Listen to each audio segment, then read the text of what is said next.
तो आप सभी को नमस्ते प्रणाम। मैं आपका अपना ठाकुर प्रखर सिंह और रात के 10 बज चुके हैं और कहानी का जो सिलसिला है बदस्तूर जारी है।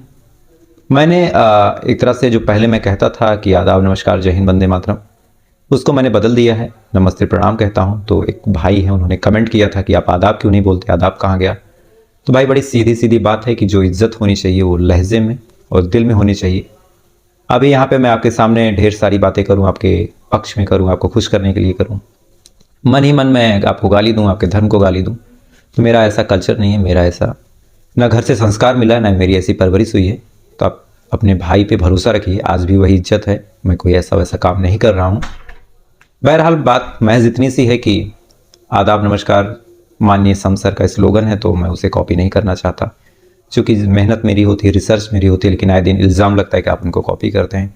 हालांकि उनसे मैंने बहुत कुछ सीखा है, लेकिन मैंने उनकी किसी स्टोरी को खुद से कभी कॉपी नहीं किया। मेरी अपनी रिसर्च होती है, मेरे अपने तरीके होते हैं रिसर्च करने के, पता करने के। तो बहरहाल ये तो रही एक औपचारिक बात। अब सीधा सीधा कहानी का रुख करते हैं। और आज की जो कहानी है, ये कहानी वास्तव में इतनी कचोटने वाली है, क्योंकि कहा जाता है कि जो स्त्री का दिल होता है, चाहे वो माँ हो चाहे वो बहन हो, वो दिल अपने बच्चे के लिए इतना नाजुक होता है कि अगर बच्चा कोई गलती भी कर दे तो माँ बहन इस चीज़ को सीरियस नहीं लेती, उस गलती को भी हंस के सहती हैं। लेकिन आज की कहानी को सुनने के बाद एक जो गाना है कि पूत कपूत सुने पर ना माता सुनी को माता, ये गाना और इसकी जो परिभाषा है कहीं ना कहीं आज बदल जाएगी। आज की कहानी उत्तर प्रदेश की रायबरेली की है। कहानी इसी हफ्ते की है, यानी कहानी 13 फरवरी की है। दरअसल उत्तर प्रदेश की रायबरेली में एक थाना लगता है भदोखर थाना, और वहीं पे एक गांव है गोसुआ पार। इसी गांव में एक परिवार में रात को ही अचानक से चीख पुकार मच जाती है। चीख पुकार मचती है, आसपास के सारे लोग इकट्ठा होते हैं। परिवार में एक 18 साल की लड़की उमा अपने भाई की लाश के सामने चिल्लाते हुए कहती है कि मार दिया, मेरे भाई को मार दिया, बचाओ बचाओ, मुझे भी मार देगा। अब गांव का मामला था, जैसे ही शोर शराबा होता है तुरंत ही गांव के सारे लोग इकट्ठा होते हैं, उस लड़की के पास जाते हैं, उसे जैसे तैसे संभालते हैं। अंदर का जो नज़ारा था, घर का जो मंजर था, वास्तव में बड़ा खौफनाक था। उसके 12 साल के भाई को किसी ने काट दिया था, किसी धारदार हथियार से उसके ऊपर मारा गया था। तो उसकी जो बहन थी वो भी अभी महज 18 साल की थी, काफ़ी डरी हुई थी। गांव वाले, आस पड़ोस के लोग जैसे तैसे उस बच्ची को संभालते हैं, फौरन पुलिस को फ़ोन करते हैं। लेकिन चाहे पुलिस हो चाहे गाँव वाले हों, सबके पास बस यही सवाल था कि आखिर इस घर में ऐसा क्या हो गया कि अचानक से एक लड़का घायल पड़ा है, बिटिया एकदम डरी हुई है। बहरहाल बिटिया एकदम घबराई हुई थी, घर में और कोई था भी नहीं। लिहाजा पुलिस वाले फौरन आते हैं। आने के बाद उस जगह को अपने कब्जे में लेते हैं, बॉडी को कब्जे में लेते हैं। जैसे तैसे सुबह होती है, बिटिया थी कि कुछ बताने की हालत में नहीं थी। परिवार के जो बाकी सदस्य थे वो भी मौके पे आते हैं। अपने घर के इकलौते चिराग का ऐसा हाल देखते हैं, रोना पीटना मचता है। पुलिस वाले भी अपना काम करते रहते हैं। गाँव वालों में गुस्सा था कि जल्द से जल्द इस मामले को सुलझाया जाए। जैसे जैसे वक्त गुजरता है, इधर बॉडी पोस्टमार्टम के लिए भेजी जाती है। पुलिस वाले जो थे इस बिटिया से, जिसका नाम उमा था, उससे पूछते हैं कि बेटा हुआ क्या था, क्योंकि घर में आप और आपका भाई प्रियांशु, आप ही दोनों लोग थे, ऐसा क्या हो गया, कौन आया था, आपने किसी को देखा क्या। अब जब उमा से यह सवाल पूछा जाता है तो उमा कहती है कि गांव का एक आदमी है। उस आदमी को नाम बताती है और कहती है कि वही मेरे घर में डकैती डालने के लिए आया था। हम दोनों भाइयों ने, मेरे भाई ने और मैंने लड़ने की कोशिश की, अपने घर को बचाने की कोशिश की। तो जब वो डकैती नहीं डाल पाया, सामान को नहीं लूट पाया, तो उसने कुल्हाड़ी से मेरे भाई को काट दिया और काट के भाग गया है। पुलिस वाले जब ये बात सुनते हैं तो उनका भी एक तरह से खून खौल उठता है कि उनके इलाके में कौन है जो इस तरह से घर में घुसकर डकैती डाल रहा है। डकैती नहीं डाल पाया तो घर वाले एक बच्चे को मार दिया। पुलिस वाले फौरन उस आदमी के पीछे लगते हैं, उसे उठाने के लिए तरह तरह की कोशिशें करते हैं। सबसे पहले उसके मोबाइल को सर्विलांस पे लगाते हैं, और सर्विलांस पे लगाने के बाद उसकी लोकेशन खंगालते हैं तो पता चलता है कि उसकी जो लोकेशन है वो तो लखनऊ में है। पुलिस की एक टीम फौरन लखनऊ जाती है। जाने के बाद उस आदमी से पूछताछ करती है। पूछताछ छानबीन में एक बड़ी चौंकाने वाली बात आई। दरअसल वो आदमी बताता है कि वो तो पिछले कई दिन से लखनऊ में ही है और वो रायबरेली आया, माफ़ कीजिएगा, हाँ रायबरेली आया ही नहीं। पुलिस वाले दोहरी नाव पे खड़े थे। एक तरफ जिसके घर का मामला था वो लड़की कह रही थी कि यही आदमी था, एक तरफ ये आदमी कह रहा है कि वो तो लखनऊ में ही है। बहरहाल जो पुलिस वाले थे इस लड़की का पक्ष लेते हैं, चूंकि इसके घर में हादसा हुआ था, और उस आदमी से थोड़ा सख्ती से पूछताछ करते हैं। तो आदमी फिर कहता है कि साहब एक काम कीजिए, आप मेरी डिटेल निकलवा लीजिए कि मेरी लास्ट लोकेशन कहाँ थी, जहाँ आपने इतनी मशक्क़त की कि मेरे लोकेशन के हिसाब से आप मुझे खोजते खोजते यहाँ आ गए। हालांकि आपको इतना मशक्क़त नहीं करना था, आप अगर एक फ़ोन कर देते तो भी मैं आपके पास आ जाता, लेकिन अगर आपके पास इतना सिस्टम है तो आप एक बार पता कर लीजिए कि मैं कहाँ था। अब पुलिस के सामने जब ये बात वो बोलता है और एक तरह से अपने आप को पुलिस के हवाले कर चुका था कि आप पता कर लीजिए, अगर मैं दोषी हूँ तो आप मुझे सज़ा दे दीजिए, लेकिन कम से कम आप पता तो कीजिए, क्रॉस चेक तो कीजिए कि मैं दोषी हूँ या निर्दोष हूँ। तो जब ये बात वो आदमी बोलता है तो पुलिस वाले भी थोड़ा सख्ते में आते हैं और पता करते हैं तो सच में वो आदमी सही बोल रहा था। वो आदमी तो कई दिन से लखनऊ में था। पुलिस वाले फिर परेशान कि लड़की कह रही है कि आदमी था, आदमी कह रहा है कि ये तो लखनऊ में था, और जो सत्यता है कि उस हिसाब से ये आदमी लखनऊ में ही था। यानी या तो लड़की झूठ बोल रही है या तो ये लड़का झूठ बोल रहा है। चूंकि अब लड़का झूठ नहीं बोल रहा था, इस बात की पुष्टि हो चुकी थी। यानी जो झूठ बोल रही थी पुलिस के हिसाब से उस घर की लड़की बोल रही थी। अब पुलिस वाले उस लड़की से सख्ती से पूछताछ कर भी नहीं सकते थे, क्योंकि मामला संवेदनशील था, उसके घर में कत्ल हुआ था। हो सकता हो पहचानने में गलती कर दी हो सकता है रात का मामला है वो देख ना पाई हो, लेकिन उस हिसाब से उसको गुनहगार साबित करना, उसे झूठा साबित करना, कहीं ना कहीं गांव वाले के गुस्से का सामना भी करना पड़ सकता है। इसीलिए जो पुलिस वाले हैं सबसे पहले इस मामले को दूसरे तरीके से सुलझाने की कोशिश करते हैं। सुलझाने के क्रम में आसपास के सारे लोगों से पूछताछ करते हैं कि क्या किसी ने रात को किसी को भागते हुए देखा, या फिर किसी ने किसी के आने की आवाज़ सुनी, या फिर किसी को बात करते सुनी हो, किसी की आवाज़ अगर सुनी हो गांव में तो बताएं, या फिर कोई आसपास के इलाके में रात में घूमता हुआ दिखाई दिया हो तो भी बताएं, क्योंकि गांव का मामला है, आमतौर पे कोई रात में घूमता नहीं है। पुलिस वाले जब ये क्रम करते हैं, पूछताछ करते हैं, तो कहीं से भी ऐसा कोई सबूत या फिर ऐसा कोई सुराग मिलता ही नहीं जहां से पता चल सके कि कोई आदमी और भी आया था। अब ये एंगल भी जब पुलिस खंगाल लेती है, यहां से भी जब पुलिस के हाथ कुछ भी नहीं लगते, तो पुलिस वाले अब टेक्निकल टीम का सहारा लेते हैं और सबसे पहले ये पता करते हैं कि जिस रात ये कत्ल हुआ, यानी 13 फरवरी की रात को, उस लोकेशन पे, उस घर के आसपास कौन कौन से मोबाइल एक्टिव थे। अब कायदे से जब चेक करते हैं तो शुरुआत में कई मोबाइल एक्टिव मिलते हैं, लेकिन धीरे धीरे जीरो इन करते करते, मामले को इनसर्कुलेट करते करते, धीरे धीरे रेडियस को जब कम करते हैं, उस इलाके के एक्टिव मोबाइलों का जो दायरा था उसको कम करते हैं, तो लास्ट में 2 ऐसे मोबाइल थे जो क्राइम सीन के जस्ट पास मिले थे। अभी अपने आप में पुलिस के लिए बेहद बड़ी लीड थी। पुलिस वाले फौरन उन दोनों मोबाइलों के पीछे पड़ते हैं कि आखिर ये दोनों मोबाइल कौन है और रात में क्या कर रहे थे। चेक करते हैं, छानबीन करते हैं, तो पता चलता है कि इन दोनों मोबाइलों में एक दूसरे से रात में बात भी हुई थी और आए दिन बात होती है। अब पुलिस वाले इन मोबाइलों की करंट लोकेशन निकालने के लिए अपनी टीम को एक्टिव करते हैं, साथ ही मोबाइल को सर्विलांस पे लगाते हैं।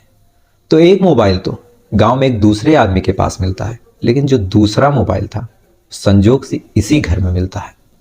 अब पुलिस वाले जब ये देखते हैं तो एक तरह से उनका भी माथा खराब कि एक मोबाइल तो चलो मान लो गांव में किसी दूसरे के पास होगा, हो सकता है क्राइम सीन पे आया हो, लेकिन ये दूसरा मोबाइल घर पे ही क्या कर रहा।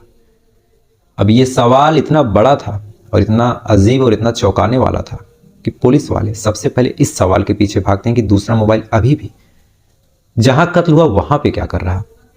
अब परिवार वालों से जब पूछताछ करते हैं तो परिवार वाले भी कहते हैं कि साहब हमारे घर में जितने मोबाइल हैं हम सब तो लेके कहीं गए थे, किसी फंक्शन में गए थे और ऐसा कोई मोबाइल है नहीं। तो पुलिस वाले अकेली बची उस लड़की से पूछताछ करते हैं और कहते हैं कि क्या तुम्हारे पास कोई मोबाइल है। पुलिस वाले ये बात जब पूछते हैं तो लड़की कहती है कि नहीं, मेरे पास कोई मोबाइल नहीं है, ना ही इतने पैसे हैं कि मोबाइल हो मेरे पास, ना ही मोबाइल रखने की मुझे ज़रूरत है। और जिस हिसाब से वो लड़की बोल रही थी, पुलिस वालों को लग रहा था कि ये लड़की कहीं ना कहीं कुछ छुपा रही है।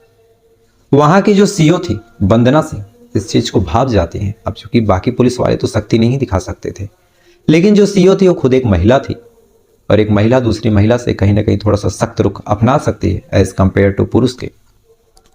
तो जब वंदना सिंह जो वहाँ की सीईओ हैं इस लड़की से सख्ती से पूछताछ करती हैं कि जो लोकेशन दिखा रही तुम्हारे पास दिखा रही, तुम झूठ बोल रही हो, तुम्हारा भांडा फूट चुका है, तो कई तरीके से जब घुमा घुमा के पूछती हैं और दूसरे मोबाइल का जो लोकेशन था उसके पास जाती हैं और उस इंसान को भी उठा लेती हैं और इस लड़की के सामने यानी 18 साल की उमा के सामने जब बैठाते हैं और दोनों से पूछताछ करते हैं तो दोनों की जो कहानी निकल के सामने आई, ये कहानी आज रिश्तों को, नातों को और मानवता को तीनों शर्मसार भी करेगी और तीनों को कटघरे में भी लाके खड़ी करेगी।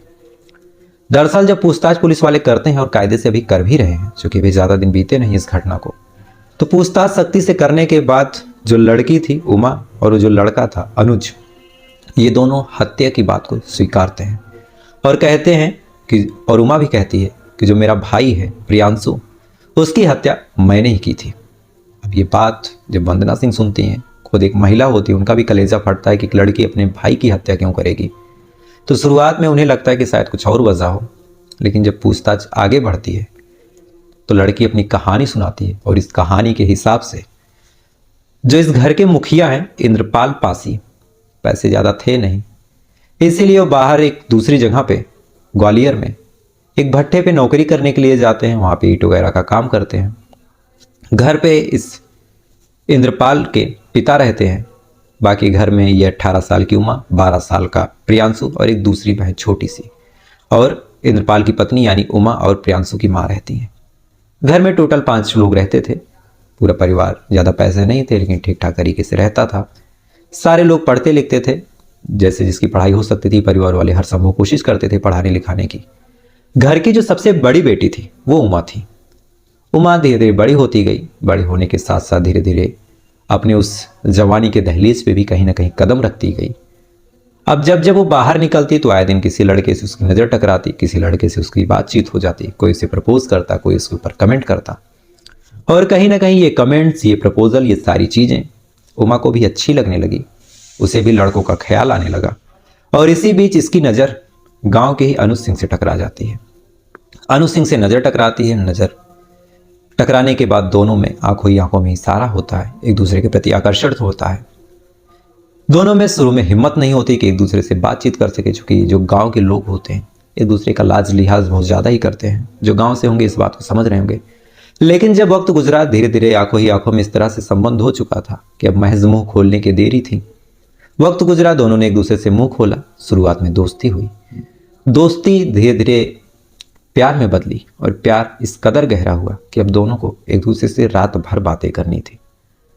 बात करनी थी जैसे तैसे। शुरुआत में उमा कभी माँ के फ़ोन से, कभी पिता के फ़ोन से फ़ोन वगैरह कर देती थी, लेकिन जो माँ का फ़ोन था, पिता का फ़ोन था, कभी मिलता कभी नहीं मिलता। और ये जो दूरी थी ना उमा को बर्दाश्त थी ना अनुज को बर्दाश्त था। इसीलिए अनुज एक सिम लेता है अपने नाम पे और एक फ़ोन लेता है, और इस फ़ोन को सिम लगाते हुए उमा को देता और कहता है कि रात में जब सब सो जाए तब तो मुझे फ़ोन करना। उमा भी यही सब चाहती थी। उमा जब पूरा परिवार सो जाता तो रात रात भर इन दोनों में बात होती। रातों में बात होती, बातों के बाद अनुज इसको मिलने को कहता है। शुरुआत में उमा मना करती है, लेकिन कहीं ना कहीं उमा का खुद मन था, उमा मिलने जाती है। और गांव में ही एक ट्यूबवेल था, जो गोसुआ पार गांव है, उसमें एक ट्यूबवेल था, और उसी ट्यूबवेल के पास एक सुनसान जगह थी जहाँ पे कोई आता जाता ज़्यादा था नहीं। उसी जगह पे अक्सर उमा और अनुज मिलने थे, एक दूसरे से मिलते, बातचीत करते। धीरे धीरे बातचीत आगे बढ़ी, शारीरिक संबंध भी बनने लगा, एक दूसरे के साथ ये दोनों फिजिकल रिलेशन में आने लगे।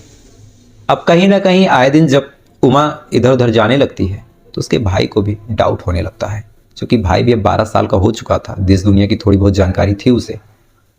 एक दिन वो इधर उधर कहीं जा रही थी और प्रियांशु भी उसके ऊपर नज़र रखने लगता है। उमा जाती है, अपने बॉयफ्रेंड के साथ मिलती है, मिलने के बाद उसके साथ सेक्स कर रही होती है, लेकिन इसी बीच वहाँ पे प्रियांशु पहुँच जाता है। प्रियांशु पहुँचता है, पहुँचने के बाद अपनी सगी बहन को किसी दूसरे लड़के के पास आपत्तिजनक हालत में देखता है। प्रियांशु का गुस्सा 7वें आसमान पे था। अब ये चीज़ जब उमा देखती है, अनुज देखता है, अनुज वहाँ से भाग जाता है। उमा भी वहाँ से चुपचाप निकलती है, अपने भाई से मान मनोबल करती, हाथ पाँव जोड़ती, कहती किसी को बताना मत। इस पे जो उसका भाई प्रियांशु था वो कहता है कि नहीं, मैं दादाजी को जरूर बताऊंगा, क्योंकि ये जो तुम कर रही हो उससे पूरे परिवार की बदनामी है। उमा थी कि समझा रही थी कि मत बताना। प्रियांशु था कि वो जिद पे अड़ा था कि परिवार की इज्जत, परिवार की मान मर्यादा तुमने रोक दी है। मैं पिताजी को तो नहीं बता सकता चूंकि वो दूर है, लेकिन दादाजी को तो जरूर बताऊंगा। अब ये बात जब प्रियांशु बार बार बोलता है तो जो उमा थी वो डर जाती है कि कहीं अगर मैं पकड़ी गई तो मार पिटाई भी होगी और बातचीत और रिश्ता भी खत्म हो जाएगा मेरा अनुज से। इसीलिए अब ये दोनों, अनुज और उमा, एक दूसरे से रात में फिर से बात करते हैं। अनुज पूछता है कि क्या हुआ, कोई दिक्कत तो नहीं हुई। अनुज भी कहीं ना कहीं घबराया हुआ था। इसी बीच उमा कहती है कि ये जो प्रियांशु है ये ऐसे नहीं मानने वाला, इसके लिए कुछ करना होगा, इसका मुंह बंद करना होगा। अब ये प्लान बनता है। उसके बाद अनुज कहता है कि कोई लालच वगैरह दे दो, पैसे वगैरह चाहिए तो मैं दे दूंगा। उमा ये सारे प्रपोजल रखती है, लेकिन प्रियांशु कुछ सुनने को तैयार नहीं था। उसके दिमाग में बस एक चीज थी कि मैं भाई को यानी दादाजी को जरूर बताऊंगा। अब उमा जब समझा के हार जाती है और उसे लगता है कि अब इसका भांडा फूट जाएगा, ये जो मुंह काला करवा रही है इस बारे में पता चल जाएगा, तो इस चीज से निपटने के लिए एक खौफनाक प्लान बनाती है। बनाने के साथ इसकी किस्मत अच्छी थी कि इसे सही मौका भी 1-2 दिन के अंदर मिल जाता है। 13 तारीख को परिवार के सारे लोग अनुज और उमा को छोड़ के बाकी जितने लोग थे ये सारे लोग पास के ही गांव में, जो कि शादियों का सीजन है तो एक फंक्शन था, वहां चले जाते हैं। अब इस लड़के की जैसे कहा जाता है कि जब मौत आ जाती है तो आदमी वहीं जाता है जहां उसकी मौत लिखी होती है। तो परिवार के सारे लोग तो जाते हैं, लेकिन जो अनुज था वो जाने को तैयार नहीं होता। अनुज का मन नहीं था, उमा ऐसे ही मौके की तलाश में थी। अनुज नहीं जाता, उमा भी रुक जाती है। और रात को जो उमा थी अपने बॉयफ्रेंड, माफ कीजिएगा प्रियांशु जब नहीं जाता उसका भाई, तो उमा भी रुकती है। रुकने के बाद अपने बॉयफ्रेंड अनुज को फोन करती है। फोन करने के बाद उसे बुलाती है। बुलाने के बाद रात में ही उमा और अनुज मिलके अपने ही उस 12 साल के मासूम भाई प्रियांशु का कत्ल करते हैं। कुल्हाड़ी से उसके शरीर पर अनगिनत वार करते हैं। वो तड़प तड़प के मरता है। मरने के बाद उमा अनुज से कहती कि अब तुम यहां से भाग जाओ, आगे का पूरा मामला मैं संभाल लूंगी। अनुज वहां से भाग जाता है। उमा उसके दूर निकल जाने का इंतजार करती है। उसके बाद अचानक से शोर शराबा मचाने लगती है, रोने पीटने लगती है और ऐसा नाटक, ऐसा त्रिया चरित्र फैलाती है कि पूरे गांव को, पूरे पुलिस महकमे को, पूरे परिवार को ऐसा लग रहा था कि जैसे जो दुखों का पहाड़ है इसके ऊपर टूट चुका है। पुलिस वाले, गांव वाले, आसपास के सारे लोग इसे समझाते हैं, लेकिन जो वंदना सिंह वहां की सीईओ थी उनको इसकी बातों पे कहीं ना कहीं शुरू से डाउट हो रहा था।